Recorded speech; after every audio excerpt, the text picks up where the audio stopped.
Tú, José Ignacio, participaste como experto. ¿Qué te parece? ¿Qué supone la derogación de ese factor de sostenibilidad que entiendo que van a rescatar en unos meses? Porque lo único que han hecho es decir, le damos una patada al acuerdo, pero luego buscaremos ese factor, ¿no? Sí, bueno, la verdad que la reforma, como bien decís, pues un poco lo que hace es dejarlo difícil para luego y ahora un poco centrarse en algunos aspectos que son positivos, que intentan, como lo de la revalorización de las pensiones, que me parece que es positivo, yo siempre lo he defendido, que un poco sería garantizar la suficiencia, pero digamos que ponen en riesgo la sostenibilidad. Y entre esas cosas lo que pretenden es eliminar un factor que se aprobó en la reforma del año 2013, es un factor estándar que tienen muchos países, que básicamente es perfectamente razonable, si quieres lo comento ahora después, pero en vez de lo retiran y dicen que le van a llamar ahora factor intergeneracional. No sé, a lo mejor si lo que se pretende es como el buen vino, ¿no? Que lo cambias de botella para venderlo mejor. A mí lo que me incomoda de todo es ¿por qué tienes que retirarlo ahora? Retíralo cuando hayas hecho el nuevo que vas a hacer, ¿no?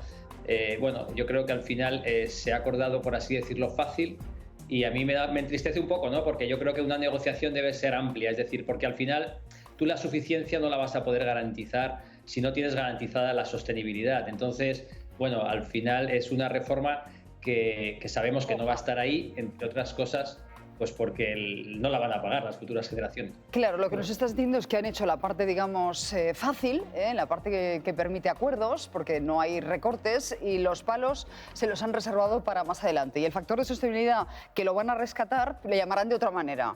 Pero antes o después, ese factor estará ahí, porque si no el sistema no es sostenible. Bueno, no solo este factor, eso es una cuestión, por así decir, de aritmética demográfica, ¿no? Yo creo que lo he comentado antes en tu programa. Yo el otro día estaba aquí con mi hija, que estaba mirando las pirámides demográficas, y ella estaba un poco sorprendida, ¿no? Decía, ¿ves? Fíjate, papá, va a haber muchos más mayores dentro de 25 o 30 años.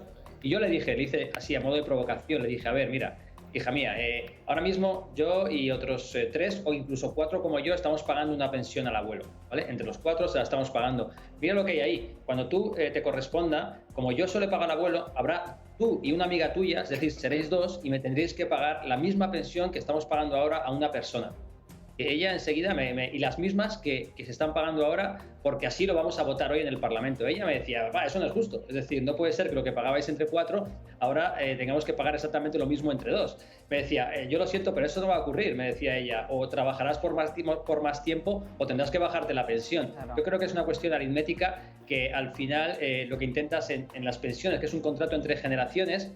Si haces una reflexión general del mundo que estamos dejando a los jóvenes, simplemente porque estabais hablando antes de los jóvenes, ¿no? Que sabemos que fijamos un momento el mundo que les estamos dejando. Les cogemos y les damos una educación la inversión en educación en España es menor que la media de cualquier país de nuestro entorno. Todo el dinero va siempre a reservar a las personas mayores. Luego entran al mercado laboral y les damos un mercado laboral donde solo les ofrecemos precariedad, donde no pueden formar sus familias, donde realmente los hijos que se tienen en España no es que sean los más bajos de los países industrializados, sino que encima es la diferencia más grande entre los que les gustaría tener y los que tienen, que ya es grave.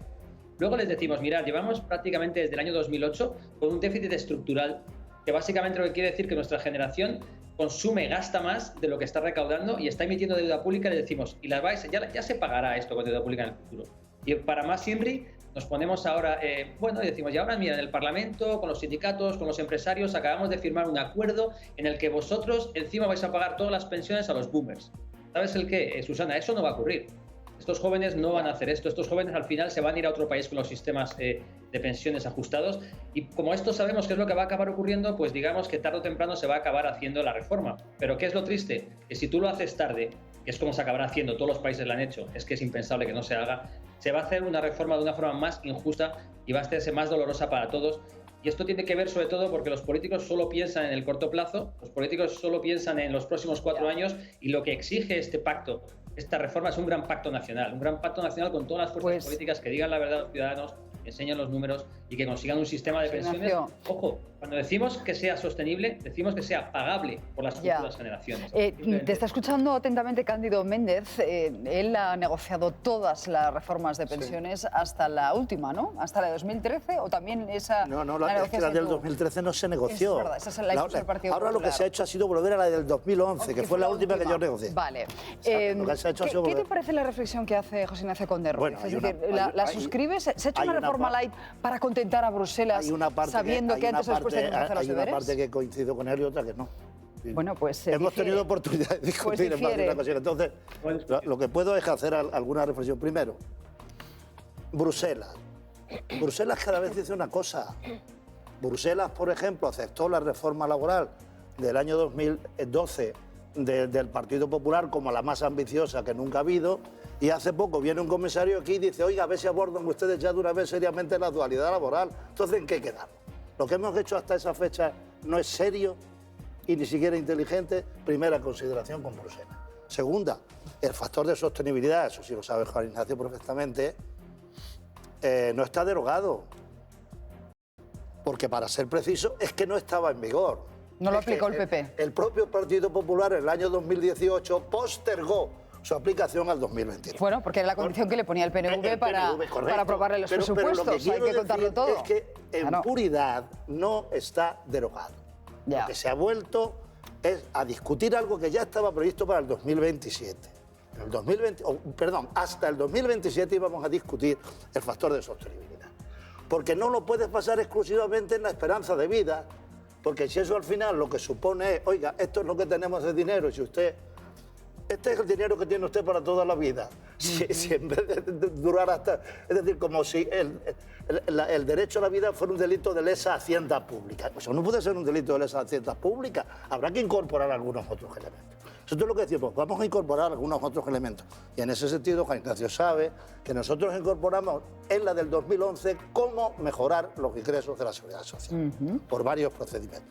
Y eso lo tienen todos los países, o casi todos los países de Europa. Lo tiene Alemania, lo tiene Francia con una contribución social generalizada que actúa fiscalmente sobre todas las rentas. Bueno, aquí también, ¿no? Aquí se cargan los presupuestos generales del Estado 21.000 millones de euros. Sí, esa es una parte. Para descargar precisamente la seguridad social, de los gastos impropios. Estoy hablando de otra cosa distinta.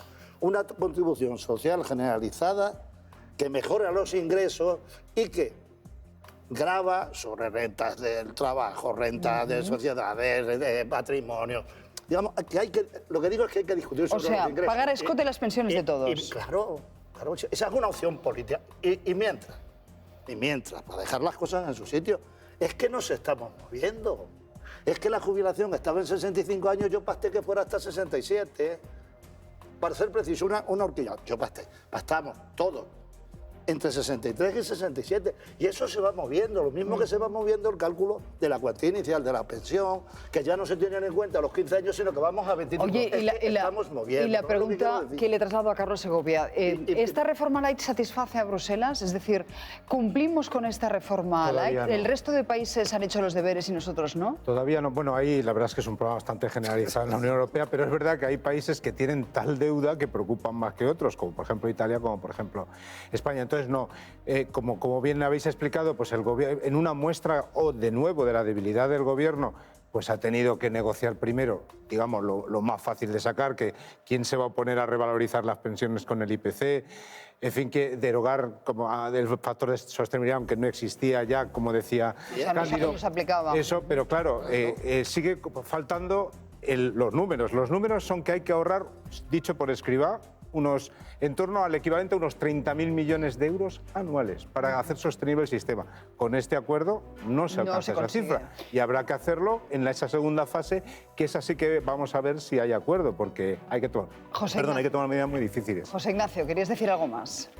Sí, bueno, vamos a ver, dos cosas. Es verdad que el factor de sostenibilidad no estaba vigente, no había entrado en vigor, pero esto que parece que puede ser no importante es muy relevante, ¿no? Porque cuando el gobierno de España tiene que mandar a Bruselas, ¿no?, lo que sería el informe de estabilidad y crecimiento, lo que se manda es un informe se dice a reformas constantes. Entonces ellos asumen que se va a aplicar la reforma 2013 y el gasto más o menos alcanzaba un 12,5% del PIB de aquí al 2050.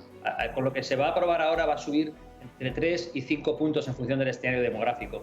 Al final, es verdad que la deuda está en 125%, a Bruselas seguramente pues esto le va a preocupar, ¿no? El tema de los impuestos, que también es importante, que mencionabais antes, claro, es que este es un sistema contributivo. Es decir, si cojo dos personas ahora mismo que me voy ahí a un parque aquí al lado de mi casa, van a tener pensiones distintas los dos. Y ellos no lo van a ver una injusticia. En la sanidad no ocurre lo mismo. En la sanidad todos están tratados exactamente igual. Con las pensiones, uno tener una pensión más alta porque ha contribuido más que el otro. Si empezamos, por así decir, a financiar las pensiones con los impuestos generales, ¿cómo vamos a justificar que haya dos personas con pensiones distintas si lo estás pagando con impuestos generales? Y esto en otros países existe.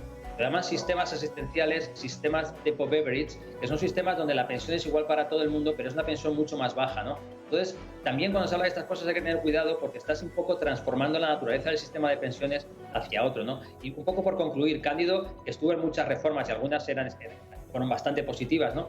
Siempre se avanzaba en España y aquí esto me sorprende que se haya roto y le voy a hacer la pregunta, ¿no?